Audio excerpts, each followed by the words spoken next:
Entah sampai kapan dia bisa bertahan dengan kehidupan yang tak biasa dilakukannya. Jadi bulan-bulanan dan olok-olokan, bahkan mungkin orang terdekatnya sudah mulai menertawakan. Gimana nggak lelah? Biasanya main mobil-mobilan aja, malah dikasih beban pencitraan yang berat. Seharusnya, bagi-bagi susu itu adalah tugas ibu-ibu posyandu, kok malah dimonopoli juga. Dipaksa menjauh dari kegiatan dan kesenangan, layaknya anak-anak pejabat lain. Banget. Cuman yang gue heran itu komen-komennya memang aneh gitu loh. Kan lagi ngomongin investigasi mandiri seperti ini nih. Komennya itu banyak yang gak nyambung. Ada yang komen, "Oh bang, pokoknya kalau keluarga Jokowi di mata lo salah melulu ya." Kok malah komen kayak begitu? Kenapa gak komen yang nyambung dengan isi video? Ini yang gue heran, kenapa banyak pendukungnya Pak D itu udah kayak pendukungnya Bagi gitu ya. Assalamualaikum warahmatullahi wabarakatuh. Kembali lagi di channel Prayoga Muhammad.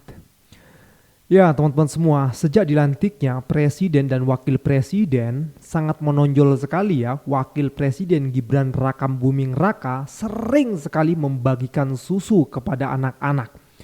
Apakah ini menjadi tujuan utama Wakil Presiden untuk membagikan susu yang kata netizen itu adalah tugasnya RT? Begitupun tugasnya posyandu katanya. Nah, apakah ini bentuk Gibran untuk menjadi populer dan akhirnya elektabilitasnya menjadi naik dan tinggi, atau bagaimana gitu loh? Atau ini justru jebakan?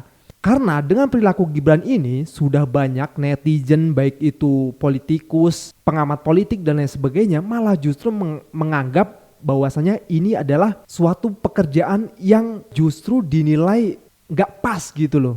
Kenapa gitu? Karena beliau ini kan wakil presiden, kelasnya nggak di situ. Tapi kenapa kok Gibran memaksakan terus untuk tetap berkeliling dan membagikan susu? Ya sebagian netizen juga mengatakan, ya mungkin inilah cara untuk menutupi kekurangan dari Gibran sendiri. Yang kita tahu Gibran sulit untuk bicara. Dalam artian bicara di depan ya teman-teman semua, seperti pidato, memberikan gagasan, memberikan visi misi, ide, konsep dan lain sebagainya. Apalagi berdebat dengan mahasiswa. Kan sampai hari ini pun belum pernah tuh ada video di mana Gibran benar-benar tarung pikiran dengan mahasiswa gitu loh, adu gagasan gitu kan, mencari ide-ide kreatif untuk Indonesia dan lain sebagainya. Nah maka dari itu kali ini kita akan membahasnya ya. Sampai kapan wakil presiden kita ini seperti ini? Apakah ini baik untuk Indonesia atau justru ini adalah momok untuk para netizen? Nah sebelum kita masuk ke videonya, kita bacakan dulu nih tweetan dari Dr. Tifa. Saya baru paham setelah Presiden Prabowo 45 hari menjabat bahwa gayanya menjungkalkan dan menghinakan orang sungguh luar biasa cerdas.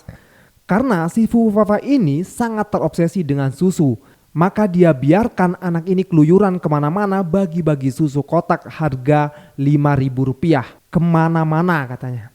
Dikira anak ngangong ini susu-susu kotak ini akan bikin popularitasnya menjulang, padahal dia sedang direndahkan serendah-rendahnya. Ini tweetan dari Dr. Tifa ya, yang dimana memang beliau sangat kritis sekali dengan yang namanya Gibran Rakabuming Raka dan menyandingkan dengan namanya itu Fufafa. Nah karena Dr. Tifa sering kali melihat ya tweetan dari Fufafa di akun Kaskusnya soal susu, makanya beliau mengatakan seperti ini. Kalau kita ngeliat komentar nih, ada satu komentar yang cukup menarik. Secara psikologis, Fufafa ini masih anak-anak, hobinya main Lego, mobil-mobilan, baca komik Jepang, stres dia jadi wapres. Nggak bisa pidato, kameramen timnya menyiapkan teks pidato untuk pidato, lidahnya kebelit, nggak bisa nyebut dengan benar. Lalu gimana guys kalau seperti ini guys? Repot juga ya.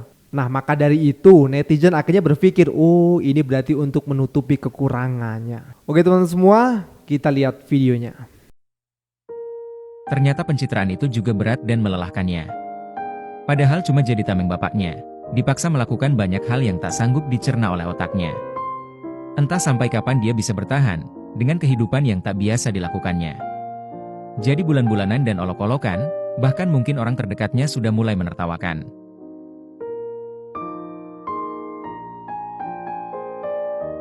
Gibran terlihat sudah mulai lelah bagi-bagi susu dan sembako di lokasi bencana. Gimana nggak lelah? Biasanya main mobil-mobilan aja, malah dikasih beban pencitraan yang berat. Seharusnya, bagi-bagi susu itu adalah tugas ibu-ibu posyandu, kok malah dimonopoli juga. Dipaksa menjauh dari kegiatan dan kesenangan, layaknya anak-anak pejabat lain. Tapi kini hal itu tak mungkin dilakukannya lagi. Beban anak sulung memang berat, harus memikul tanggung jawab keluarga yang tak lagi berkuasa.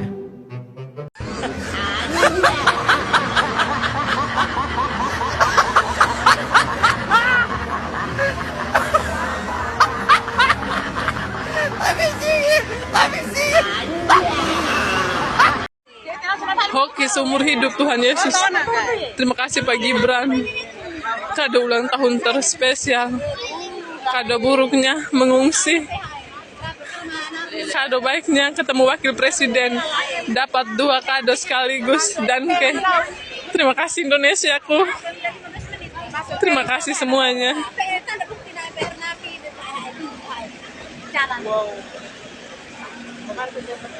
Hati-hati yo. Lawatana menyertaimu semua.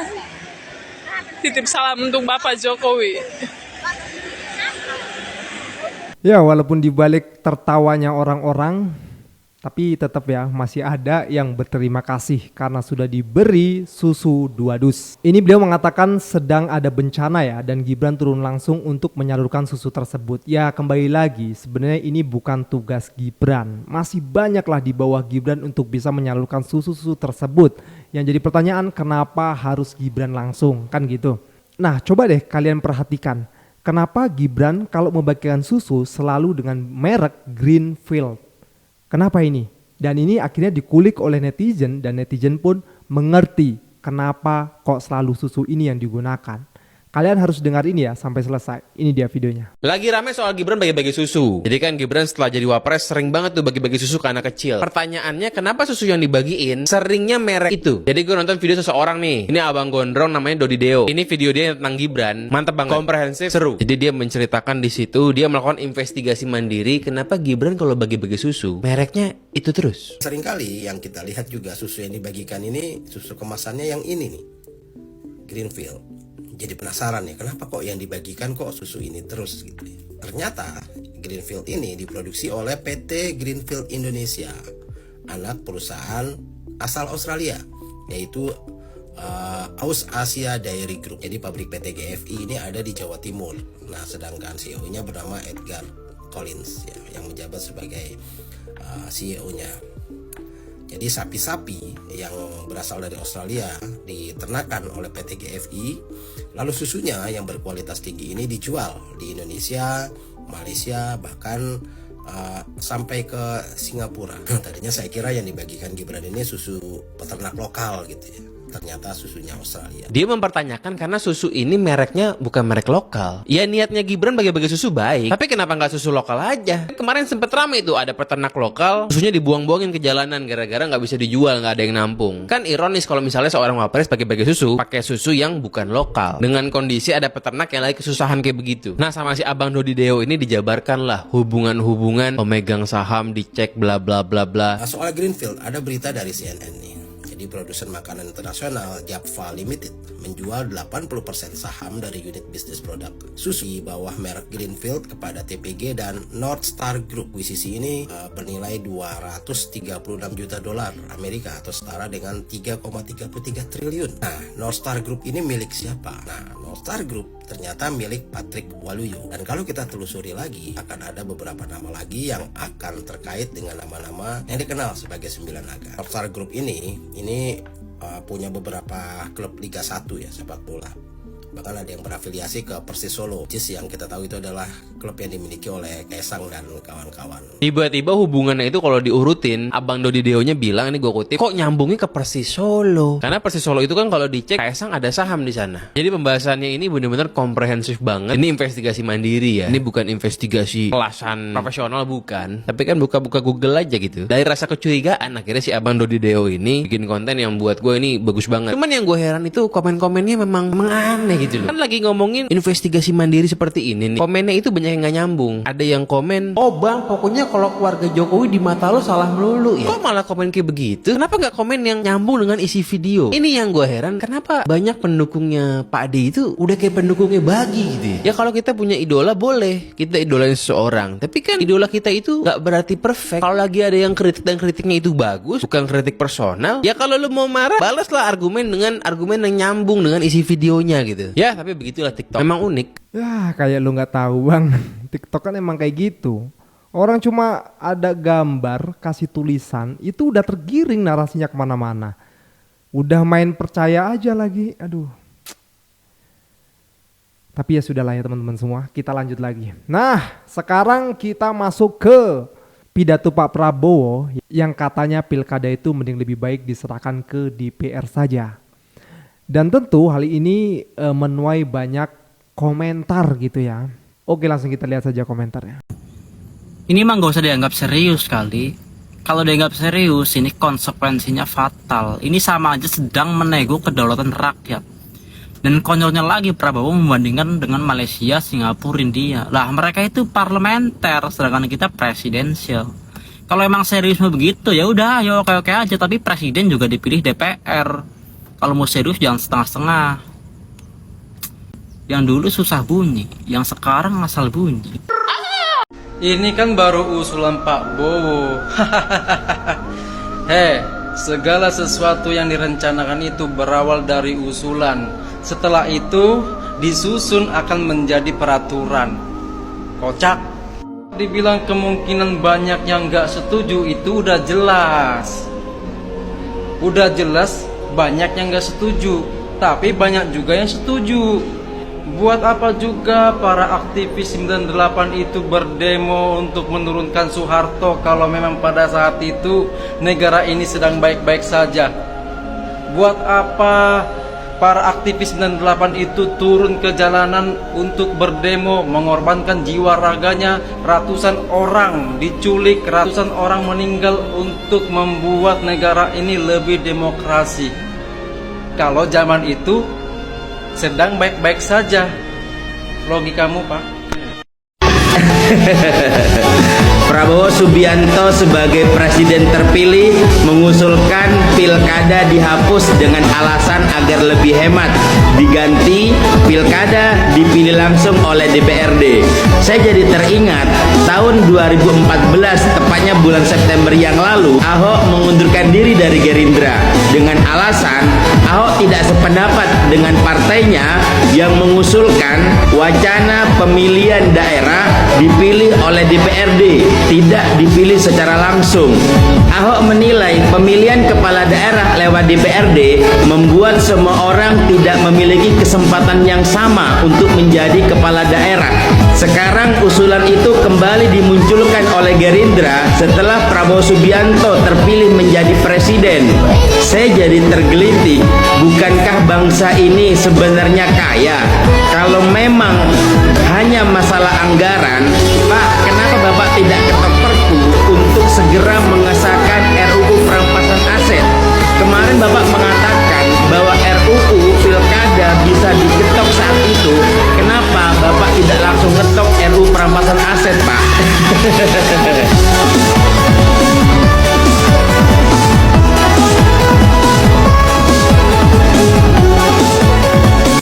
Jadi ketahuan ya sekarang ya kenapa kemudian muncul Kim Plus ya, koalisi obesitas ini ya, karena agar partai-partai itu mudah untuk dimobilisasi atau dikendalikan oleh hanya segelintir orang saja.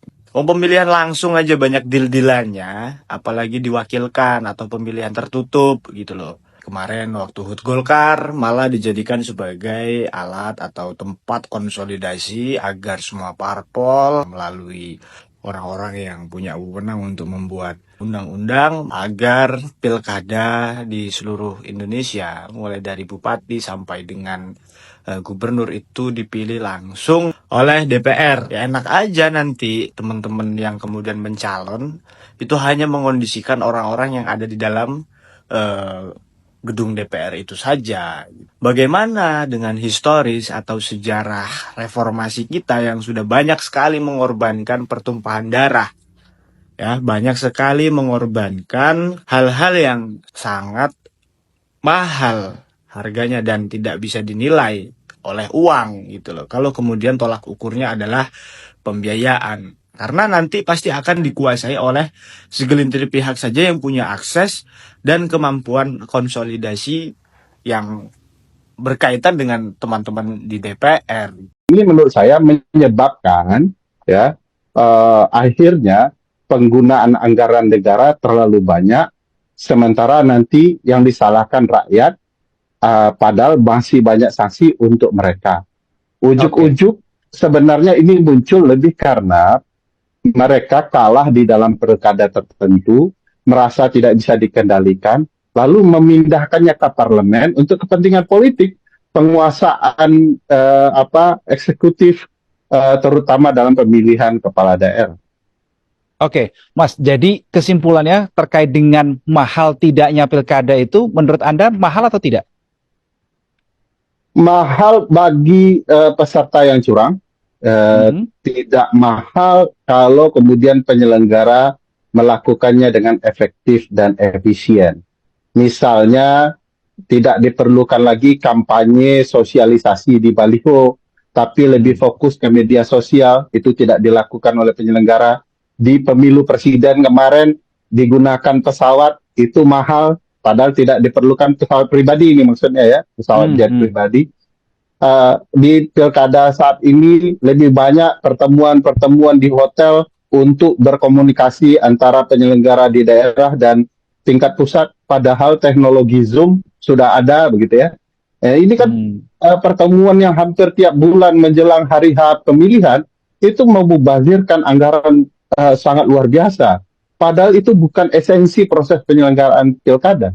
Jadi bayangkan pemubaziran itu kita ketahui, tapi malah mengatakan yang salah itu rakyat. Beban anggaran kami banyak, beban anggaran negara juga banyak loh. Mereka sendiri kalau mau mengkoreksi ya, melakukan evaluasi, sudah bisa ditemukan pasti menurut saya pemubaziran anggaran itu karena efektif dan efisien tidak terjadi dalam praktik penyelenggaraan pilkada kita. Jadi aneh juga kalau mereka menyalahkan hak daulat publiknya ya. Oke.